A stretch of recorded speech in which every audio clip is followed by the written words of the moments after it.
Is Indiana in the Morning, presented as always by First Commonwealth Bank. It's AM 1160 WCCS, 101.1 FM. So you've been hearing these ads for the fountains at Indiana. Marcy Colkitt is the proprietor of said establishment. Good morning. Good morning. It's good to have you here with us this morning. Thank you very much. You have a really big couple of weeks coming up, don't you? We do. Yeah. We definitely do. Yeah, the fountains at Indiana. What's the best way to describe it? Luxury living for seniors, is that one way? Or how would you best describe it? Well, that is one way to describe it.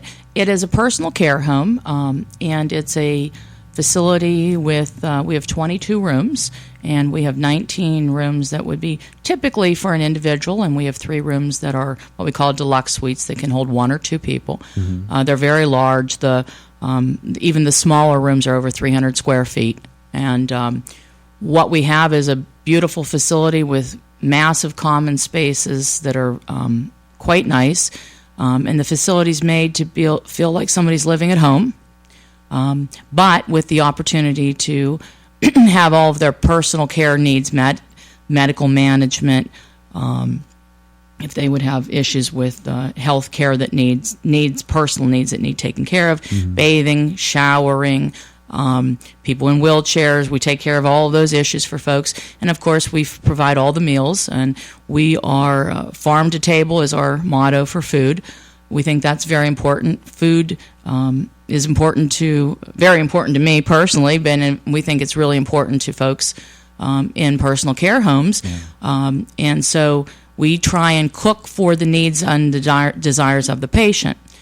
For example, for breakfast, not only do we cook for you, but you eat when you want to eat. Unlike many places traditionally, maybe breakfast was from 8 until 9 in the morning. Mm-hmm. At the fountains, breakfast will be from 8 until 11. So maybe you like to sleep in and get up at 10. That's fine. You get up at 10 and breakfast is still right there and ready for you. Mm-hmm. Okay? And breakfast isn't just one item. Maybe the special of the day is waffles with fresh strawberries. Okay? That's fine. But if you don't feel like that and you would prefer bacon and eggs, we'll make you bacon and eggs. So we cook for you.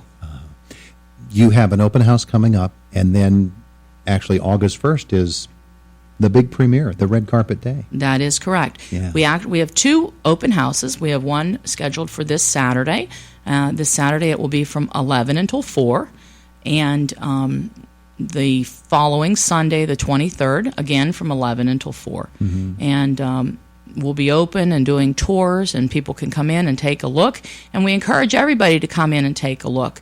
Whether you have a need for a facility right now, or you may be in the future, or you just want to see what we did, or come in and meet us, we would love to meet everybody. I love the passion that you seem to have for this. What spurred it in you? Well, I felt that there was a niche out there that needed to be met. And I took a look at a lot of facilities. I went and toured over 40 facilities. And what I looked for was what did seem to be successful at places and what didn't seem to be successful. Mm-hmm. And I tried to take those things that I thought were the best and put them into one place. With that in mind, I went and met with Young & Associates, our local engineers here in Indiana. I had drawn up a plan for the facility. I met with them and said, here's what I would like to do. And, if you can apply the rules and the architecture to it. And they said, yes, we can. And we started the process. Marcy Colkitt is with us this morning on Indiana in the Morning. The brand new facility is called the Fountains at Indiana. People, when they get to a certain age, or when their abilities sort of dictate that they need to make a move from the home that they've grown up in or the home that they have lived in for all of their lives or for a very long period of time, sometimes, always I would guess, that's a very, very difficult decision to make. How does one go about making that decision, and how does one feel comfortable with the place to which they are going to be living? It is a very difficult decision.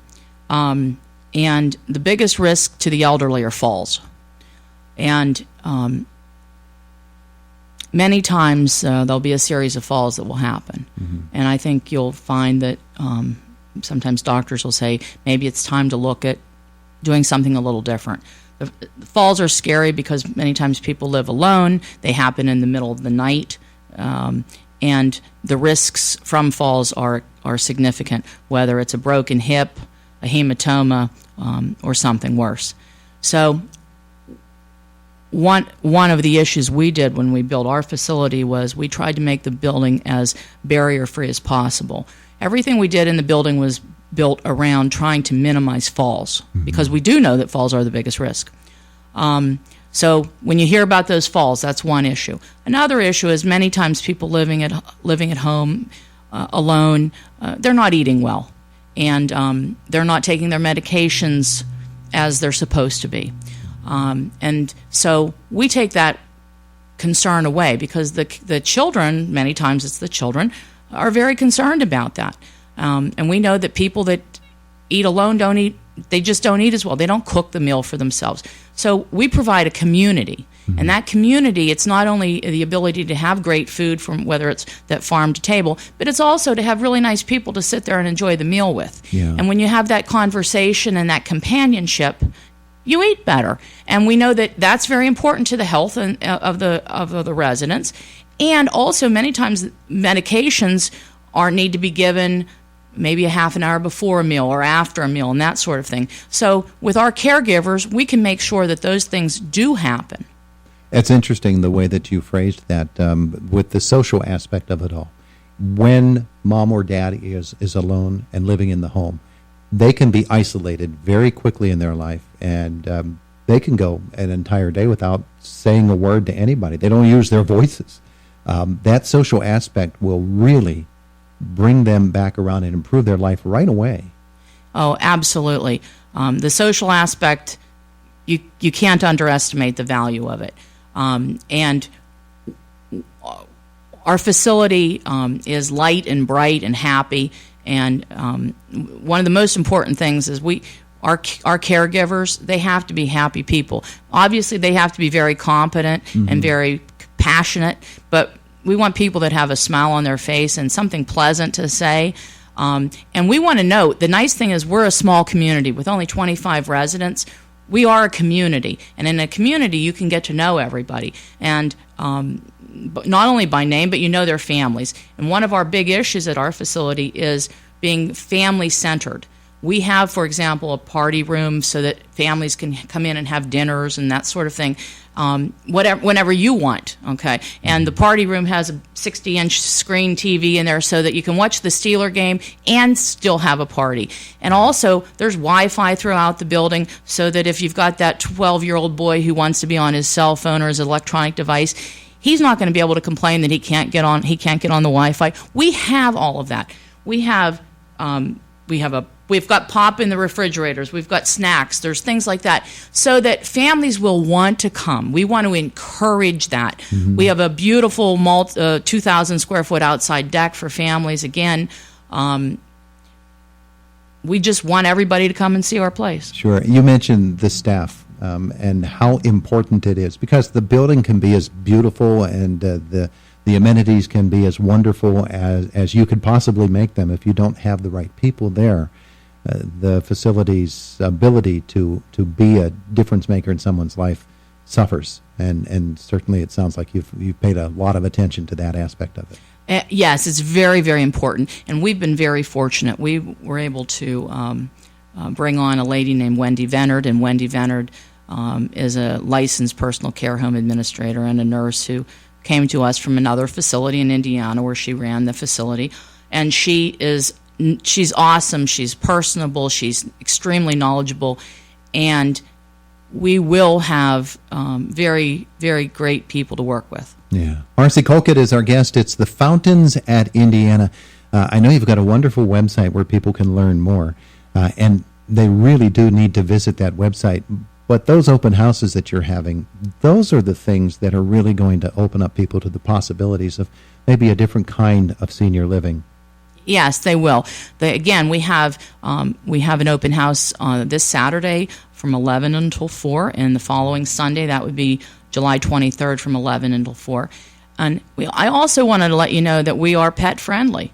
And not only are we pet friendly, but we have a house dog named Dolly, and Dolly is a standard poodle.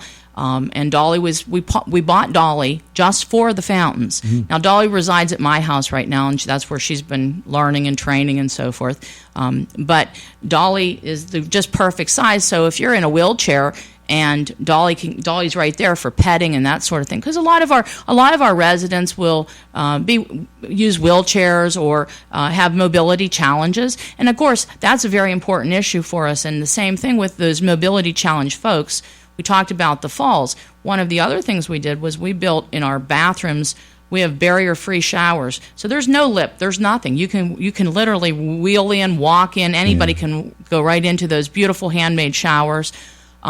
So that we're made to meet those needs. And maybe you don't have those needs, and that's fine. But we want to be able to meet the needs of all of those folks. And we've done everything possible so that the folks that are wheelchair bound will be as cared for as absolutely possible. Yeah, my goodness, it sounds like it's a wonderful facility with wonderful folks working at it. I want to thank you for coming in to tell us about it.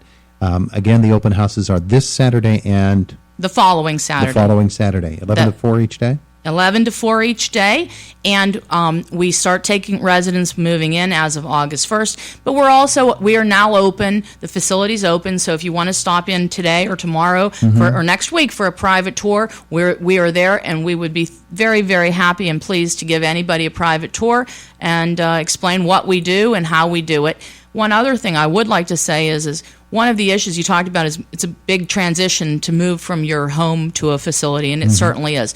And in order to help reduce the stress associated with that move, we will move you. We will pay for the move. We will come and actually take care of the move for you, so that the family doesn't have to do that. Because many times people moving into personal care homes want to bring a lot of their own, maybe some of their own furniture, and of course their chairs and things like that. Their pictures, their everything, whatever they want to do. So we will move you in, and that's fully at our cost. We do the full thing. We arrange it all. We take that off the family, because the families have enough to worry about, and the residents have a lot to worry about, and it's a stressful time. So our goal is to reduce everybody's stress. The Fountains at Indiana. Marcy Colkitt, thank you so much for visiting with us today. Thank you very much. It is Indiana in the Morning. Presented by First Commonwealth Bank. It is AM 1160 WCCS and 101.1 FM.